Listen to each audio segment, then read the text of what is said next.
vengo a presentar es sobre el neoconservadurismo. ¿Sí se está escuchando? Sí. Sobre el neoconservadurismo en la política exterior de Estados Unidos durante la década del 2020 y sus principales manifestaciones.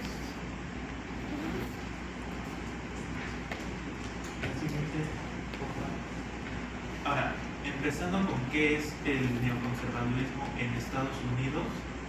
pues de lo que yo he encontrado es que existen tres edades en su evolución teórico-ideológica. La primera es de 1965 a 1990, que es una reacción a la evolución de la izquierda liberal estadounidense y a la contracultura. La segunda del 72 al 92, que es una reacción al liderazgo de McGovern, un senador demócrata con ideas socialistas, y la lucha contra la distensión y el aislacionismo. Y la tercera, que va de 1995 a la actualidad, que es el movimiento de los neocons, siendo una voz propia dentro del conservadurismo y su dedicación a la política exterior. Este movimiento neoconservador emergió en los años 30 como una reacción a la política del New Deal del presidente Franklin Roosevelt, dando inicio al estado de bienestar, y que es una tendencia hacia el colectivismo social, una propuesta de liberalismo progresista. Y el concepto de neoconservador se aplica a un conjunto de intelectuales que exponen un proyecto de legitimación teológica llamado capitalismo democrático, y que nace primero en la práctica nacional y después se volvería a lo internacional. Y también de lo que he encontrado es que existe un debate entre los realistas y los neoconservadores, siendo por parte de los realistas Henry Kissinger el artífice de la política exterior estadounidense basada pues precisamente en la Realpolitik, que consiste en esta lucha del poder entre potencias establecidas o emergentes basadas en el interés nacional y que van a buscar construir un equilibrio de poder global, concibiendo al sistema internacional anárquico. También que las naciones no tienen amigos o enemigos, sino que solamente tienen intereses, y que tienen esta capacidad de manipular el entorno estratégico, y que no importa si, para los realistas no importa si hay alianzas con dictadores o con sátrapas, si eso conviene para maximizar su seguridad. Y también para ellos resulta difícil implantar un cambio de régimen en función de las condiciones generales de vida y de cultura que lo hicieron posible a comparación con los neocons. Y también tienen este imperativo ético de la no violencia, donde se recomienda colaborar incluso con regímenes que violan sistemáticamente derechos humanos. Para los neoconservadores tienen un componente moral en la crítica a las instituciones internacionales, y apoyan la democracia y el libre mercado como valores a defender, que la paz no se consigue con instituciones o con defensa nacional, sino por un cambio de régimen y la democratización, y que se debe de usar la fuerza en caso necesario. La expansión y exportación de los valores democráticos, que no es solamente una cuestión moral, sino un mandato de seguridad internacional, y que se deben de eliminar los factores que benefician que personas comunes se conviertan como en terroristas, y que debe ser necesaria su apertura política, la liberación económica y la tolerancia religiosa. Y tienen en común de que coinciden en que se garantice un orden asentado en una hegemonía estadounidense definida y evitar la aparición de competidores, sean grandes potencias como Rusia y China, algún movimiento o una ideología que tenga efectos letales. Los neoconservadores, su pensamiento se articuló en torno a la figura de Leo Strauss. Este pensador intentó restablecer el vínculo entre la teología y la filosofía política con base en una lectura selectiva de clásicos griegos como Sócrates y Platón,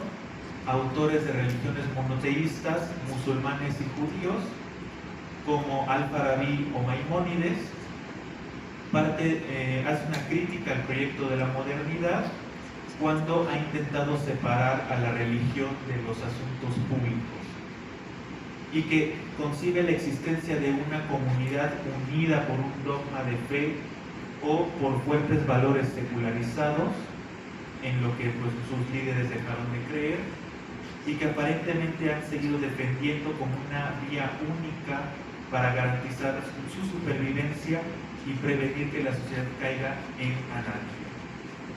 La construcción del platonismo por parte de Strauss, que llegó a los neoconservadores, aplicando políticamente su filosofía, transponiéndolo al imperialismo estadounidense, y que no se restituye la lógica política de los conceptos platónicos, ya que Platón, pues sus argumentos eran en contra de los sofistas, Strauss contra la modernidad y los neoconservadores contra el multiculturalismo. Después de su círculo de alumnos de Strauss, apareció Irving Kristol, que se volvió y es considerado como el patriarca del neoconservadurismo, que entre 1940 a los años 50 se mantuvo una realpolitik que es basada en una legitimación teórica dirigida por este pensador, quien formó parte del círculo de estudiantes de Strauss, y propone una interrelación entre los asuntos económicos, políticos y culturales. Promueve una auténtica teología política adaptada con el fin de justificar el neoliberalismo de las democracias occidentales y el capitalismo dentro de las dinámicas mercantiles. Y también fusiona el liberalismo económico con creencias religiosas tradicionales. En 1965, Kristol pasó a formar parte de la conocida circunvalación de Washington en la Casa Blanca y en el gobierno federal. Y en el 78 publica su libro Tutors for Capitalism, donde sostiene la necesidad de que el gobierno sea garante de la equidad y de la seguridad sobre una red sanitaria universal y el capitalismo como mejor sistema económico que pueda dar prosperidad y libertad, pero no cuenta con una moral o una fe sólida que lo pueda mantener a largo plazo. Y se crea esta comunidad straussiana, donde el anticomunismo se vuelve el centro ideológico, siendo el cambio de actitud del liberalismo estadounidense en el marco del fin de la Guerra Fría, que provocó un cambio en los neoconservadores en tres aspectos, que son la ideologización de los conflictos y enemigos, la visión estatocéntrica del mundo y el moralismo, y que se deben de recuperar los valores estadounidenses de la tradición clásica y judeocristiana, que se han visto amenazados por relativismo contracultural, detener el declive de estos valores y restaurar la superioridad moral de Estados Unidos frente a su posible separación y a la amenaza soviética. En este marco pues existen estos tres puntos sobre una violencia causada por el movimiento por los derechos civiles de la minoría negra, el fracaso del intervencionismo socialdemócrata en el contexto de la gran sociedad del presidente Johnson y el fracaso de la guerra de Vietnam. Y también pues llamaron la atención a republicanos y se dedicaron a financiar instituciones como son los think tanks, el American Enterprise Institute, el Heritage Foundation, el Cato Institute, el John M. Olin Foundation y el Hoover Institute. En la etapa de la Segunda Guerra Fría, que vino después de la etapa de distensión, pues Ronald Reagan llega a la presidencia en Estados Unidos y ahí es cuando se concibe un segundo movimiento neoconservador.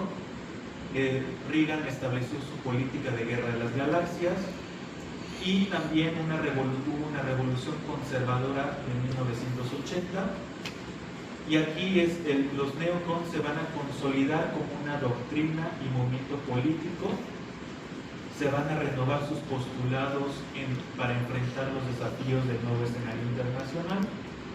y que va a pasar de la bipolaridad a la unipolaridad y que fue asimilando varias influencias desde el liberalismo económico, el anticomunismo y el conservadurismo tradicional. Y también tiene las bases de la tradición liberal clásica con la desregularización del mercado y la utopía del mercado autorregulable. Después se da un salto de décadas hasta llegar con George W. Bush hijo o Baby Bush, en el marco del 11 de septiembre de los atentados a las Torres Gemelas, donde nace una segunda generación de neoconservadores que adoptó el nombre de movimiento neocon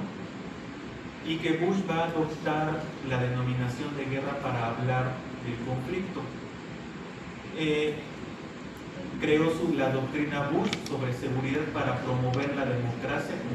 como mejor defensa ante el terrorismo,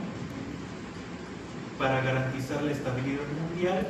y que no es moral, sino que es un imperativo de seguridad nacional. Tiene sus pilares, que es el repudio del relativismo moral, un nuevo concepto del terrorismo, el derecho al ataque o a la guerra preventiva y la necesidad de una democratización del régimen palestino como una condición para su existencia. Llevó a cabo la diplomacia transformacional, que no basta con la protección del territorio o la defensa nacional, sino que debe ser necesaria el uso anticipado de la fuerza. Y también pues esta cuestión de la doctrina del shock, donde debe de haber una democratización para que pueda ser una legitimidad necesaria y asegurar la estabilidad, como el cambio de régimen, mecanismos alternativos y multilateralidad selectiva. Luego con Obama pues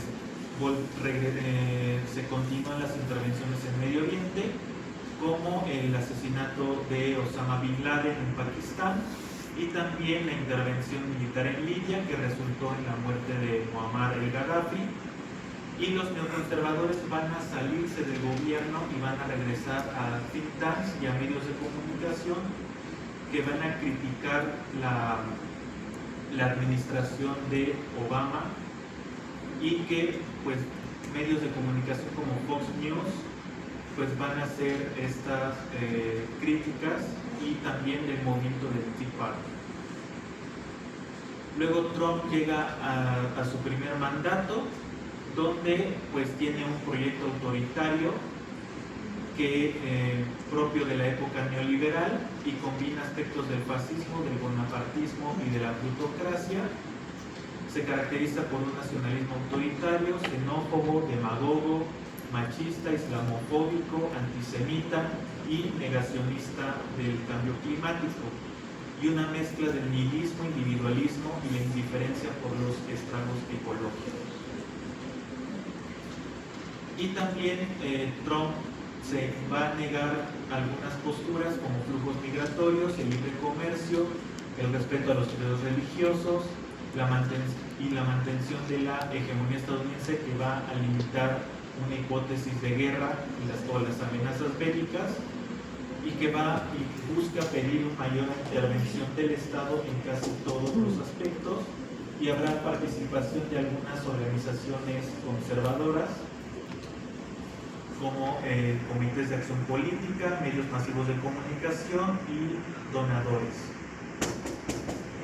Con Biden pues hay apoyo a aliados estratégicos, intervencionismo indirecto y confrontación con rivales globales. Va a apoyar a Ucrania en su guerra contra Rusia, el fortalecimiento de alianzas como en la OTAN, y su política hacia Rusia y China, que va a implementar sanciones masivas, operaciones de cambio de régimen a través de la inteligencia y la militarización tecnológica. Y también su política de excepcionalismo estadounidense, que es una retórica de nación indispensable para liderar el orden mundial, con énfasis en valores democráticos. Y después llega Trump en su segundo mandato, donde se radicaliza la ideología del trumpismo, porque ya se vuelve una ideología la figura de Trump. Establece el proyecto 2025 como el pilar de su política interna, y también el movimiento de los WASP para la promoción del nacionalismo cristiano y proteger al sector blanco de la población. Y también va a llevar a cabo reformas radicales como la abolición del USAID, la auditoría a la CIA, al Pentágono, a la Fiscalía y a la Reserva Federal. Y también va a desclasificar documentos como los de Jeffrey Epstein, los casos de John F. Kennedy y Martin Luther King. Y también va a ser el corolario Trump a la doctrina Monroe, que se va a transformar en la doctrina Monroe, y es la creación del gran Estados Unidos, donde Trump empieza a acaparar el mayor número de espacios disponibles para contrarrestar la extensión de otras zonas, el regreso de las esferas de influencia, y que va a Estados Unidos a hacer todo lo posible para aprovechar su esfera de influencia, así como lo harían Rusia y China, para preservar sus intereses y mantener su hegemonía. Y el neoexpansionismo para una delimitación geográfica de un espacio vital contiguo a Estados Unidos. Y después la publicación del año pasado, a finales de noviembre, de la Estrategia de Seguridad Nacional, donde la doctrina Monroe es el eje vertical para el reacomodamiento multipolar con sus respectivas esferas de influencia. Una de sus estrategias es la búsqueda de la paz a través de la fuerza, mediante la disuasión, el realismo flexible, donde tendría relaciones pacíficas con otras naciones sin imponer cambios democráticos y sociales, y el equilibrio de poder, que es prevenir el surgimiento de adversarios que amenacen sus intereses. Y pues está dividida en 5 regiones esta estrategia de seguridad: en el hemisferio occidental, en Asia, sobre el Indo-Pacífico y la relación China-Taiwán, Europa con la OTAN, la Unión Europea, Ucrania y Rusia, en Medio Oriente con Irán, y África para la obtención de recursos naturales. Y bueno, hasta eso pues sería mi participación. Muchas gracias.